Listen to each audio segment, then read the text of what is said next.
नमस्कार। आज हम चर्चा करेंगे कुछ छोटी छोटी क्रियाओं पर जो कि हमारे फेफड़ों से संबंधित है। देखिए, जैसे किसी को मौसम चेंज होते ही बार बार सर्दी जुकाम हो जाता है, हमेशा खांसी बनी हुई रहती है, जिनकी प्रकृति कफ वाली होती है, जिनको नजला जुकाम है, जिनको अस्थमा की कोई समस्या है, जिनके फेफड़े कमजोर है, तो उनके लिए आज मैं कुछ क्रियाएं बताऊं। सुखासन, अर्ध पद्मासन या पद्मासन में बैठ जाना है, कमर आपकी सीधी रहेगी। अब हम पहली क्रिया आपको करके बताते हैं। श्वास छोड़ते हुए पहले हाथ सामने रहेंगे इस तरह से। श्वास भरते हुए हाथों को पीछे की तरफ करेंगे, पूरा जोर लगा के हाथों को पीछे की तरफ करना इस तरह से। श्वास छोड़ते हुए आगे की तरफ, श्वास भरते हुए जोर लगा के पीछे की तरफ करना।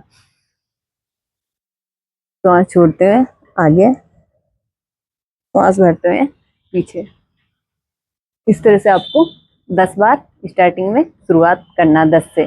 फिर आपको करना इस तरह से, श्वास भरते हुए पीछे, श्वास छोड़ते हैं आगे, श्वास भरते हैं पीछे, श्वास छोड़ते हैं आगे, श्वास भरते हैं पीछे, श्वास छोड़ते हैं आगे, श्वास भरते हैं पीछे, श्वास छोड़ते हैं आगे। इस तरह से इस क्रिया का भी आपको शुरुआत में 10 बार से स्टार्ट करना है, 10 बार से आपको स्टार्टिंग करनी है। फिर बताती हूँ मैं आपको तीसरी क्रिया। श्वास छोड़ करके सामने, श्वास भरते हुए कोहनियों को पीछे की तरफ धकेलना, कोहनियों को पीछे की तरफ, कंधे पीछे की तरफ रहेंगे। श्वास छोड़ते हुए आगे, श्वास भरते हुए कोहनियों को दबाइए पीछे की तरफ, कंधे पीछे रहेंगे, चेस्ट आपका उभरा हुआ रहेगा। श्वास छोड़ते हुए आगे, फिर श्वास भरते हुए पीछे, पूरा दबाव लगाइए कोहनियों पे, श्वास छोड़ते हुए आगे। ये हो गई आपकी तीसरी क्रिया। ऊपर करना, श्वास छोड़ते हुए हाथों को नीचे करना,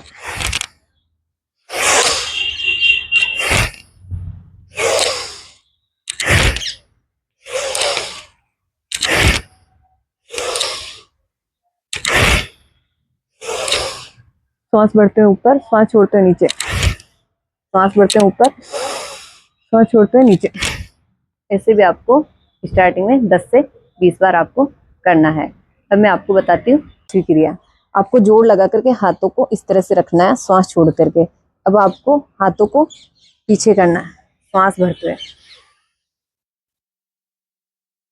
फिर आपको श्वास छोड़ते हुए आगे, पूरा श्वास छोड़ना आपको, फिर श्वास भरते हुए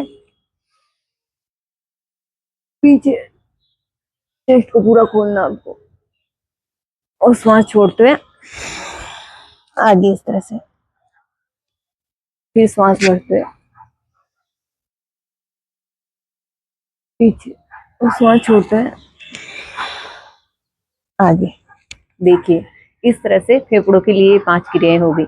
देखिए, हम जब ये फेफड़ों के लिए जब 5 क्रियाएं करते हैं तो इससे हमारे फेफड़े मजबूत होते हैं। जो बार बार कफ जमने की जो एक प्रकृति होती है, वो उसमें थोड़ा सा धीरे धीरे आराम मिलेगा। बार बार ये सर्दी जुकाम होना, खांसी होना, बार बार कफ जमना, धीरे धीरे ये चीजें आपकी दूर होने लगेगी और इससे आपके फेफड़े मजबूत होंगे। जब फेफड़ों में ऑक्सीजन प्रॉपर तरीके से जाएगी तो ये सर्दी जुकाम जैसी समस्याएं बार बार नहीं होगी।